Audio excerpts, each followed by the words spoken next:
Hello, and welcome back to my channel. Today I have another wild story to share with you. So sit back, relax, and enjoy. Have you ever heard one of those old legends that get stuck in your head? You go down rabbit holes looking for answers but only find partial stories and dead ends? Yet the idea of it lives in your head rent-free? That's what this one did. Stuck in my antlers like a burr. I've spent most of my life wandering the wilds of northern New York, but nothing prepared me for the Crystal Cave. They say it's hidden deep in Silverpine Ridge, a place where the wind hums strange songs and the trees lean a little too close, like they're listening.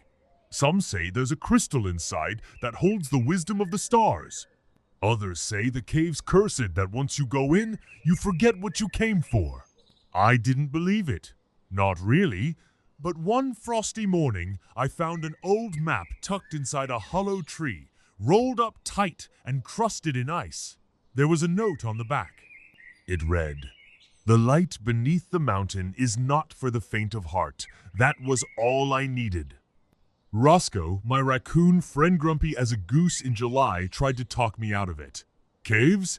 Dark, damp, full of echo monsters. No thanks. Then stay behind, I said, adjusting my scarf. He snorted. Yeah, right, like I'd let you get turned to stone without me there to laugh at it. The hike to Silverpine Ridge took 3 days. The snow came down sideways and the trees creaked like old bones. On the second night, we saw track spirals in the snow, claw marks too wide for any bear. Then something howled in the distance. Not a wolf.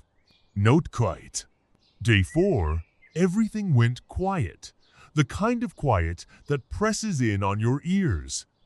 That's when we found it, the cave entrance, carved into the cliff like it had always been there, waiting. Jagged ice framed the mouth like teeth, and from somewhere deep inside came a soft blue glow. Slow, steady, like a heartbeat. Roscoe froze. This place smells like old secrets. I nodded. Let's find out what they're hiding. Inside, the world changed. Our steps echoed against walls lined with crystal, reflections stretching into shapes that didn't look quite like us. The deeper we went, the more the crystals glowed. No fire, no sunlight, just their own strange shimmer. We passed through massive chamber ceilings arched like cathedrals, pillars of quartz reaching skyward, floors paved with glowing amethyst. The air buzzed with quiet music. Not sound exactly, more like a feeling in your ribs. It was like stepping into a memory that didn't belong to you, but somehow still felt like home. It's beautiful, Roscoe whispered. Too beautiful to be natural, I murmured. Like something dreamed this place into being. Then we started seeing them symbols etched into the walls. Star-like patterns, spirals, strange runes that tugged at something ancient inside me. Roscoe sketched them in his notebook. I reached out and touched one. The wall shivered. Then came the relics, stone bowls, ancient tools, and a pendant shaped like an eye with a crystal iris. It pulsed when I picked it up. Not dangerous, just awake. The pendant felt expectant. This wasn't just a cave, I said. It was a sanctuary. Or a vault, Roscoe added, squinting at the pendant. The deeper we went, the more the cave changed. We'd walk for 10 minutes, only to find ourselves back where we started. We tried marking the walls. Our marks vanished. We realized the cave wasn't just reacting, it was watching, testing us. Shifting to fit its purpose. In one chamber, we found a pool, so still it reflected the stars, not the ones above, but constellations moving like they would on a clear winter night. I leaned in, my reflection changed. I saw a younger version of myself, eyes wide, brave, naive. What do you see? Roscoe asked. Myself, before all this. Another chamber showed us mural shug, shimmering pictures etched in glowing crystal. They showed creatures like us, bears, foxes, elk, even birds, standing in front of the same crystal we now sought. Some stood in awe, others bowed. A few ran in fear. and in every image the crystal was watching. Then the cave shifted. The ground cracked, crystals shattered. We ran, dodging falling shards and ducking through a narrow gap. A wall slammed shut behind us, no going back. And that's when we saw it. The Guardian! 10 feet tall, shaped like a bear but made of crystal and shadow. Its eyes glowed violet. It didn't growl, it resonated, a sound deep enough to make your hooves tremble. I held up the pendant. The creature paused, then stepped aside. "You passed," Roscoe whispered. Beyond it, the tunnels opened into a new world. The walls pulsed with a soft energy. More symbols, more echoes, and now voices. Gentle, patient, sad. We hid the truth beneath stone and song, a gift too powerful for pride to bear. Only those who seek to understand, not control. We found remnants of furniture crystal benches, sunken alcoves that might have been libraries or temples, dustless, preserved. A civilization had lived here once, deeply tied to something greater than themselves, something luminous. Then we entered the Chamber of the Heart.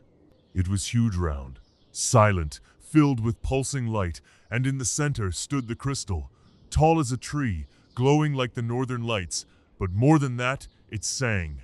Not a song you hear with your ears, a song you feel in your bones. Emotion turned to sound, time slowed, breath deepened. I stepped forward. Images filled my mind, not memories, futures. Thousands of them. Me as I was, me as I could be, a version of myself who never stopped believing. Another who had forgotten entirely. Roscoe touched the crystal and gasped. "It's like it knows me." Then the voice came in with words, but with warmth. "You came not to take, but to remember."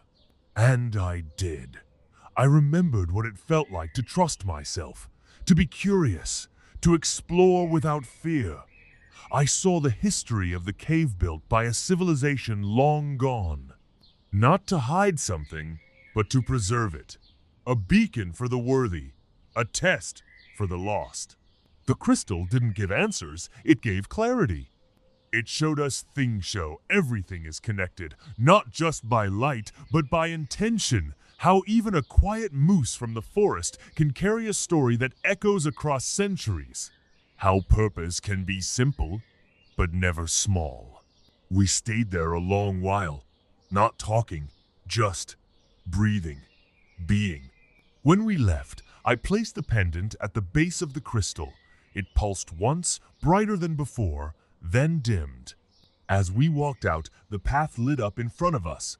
The cave was showing us the way. A final gift. Back in the snow, the entrance shimmered and faded. We camped just beyond the ridge. That night, we lay awake, staring at the stars. We didn't speak much, didn't need to. "Think we'll ever find it again?" Roscoe asked. "Maybe," I said. "But I think it's meant to find others now. Some stories live in places, others live in us. And the Crystal Cave? It lives in both. Because I'm Michael Moose, and I don't just believe in legends, I walk into them. So if you ever feel something calling from deep within the mountain, if you ever hear a hum beneath your heartbeat, follow it. Just be ready, because what you find might change everything." The end. Well, I hope you found this story interesting. It was quite the journey. Let me know what part surprised you the most, and as always, I hope to see you again very soon.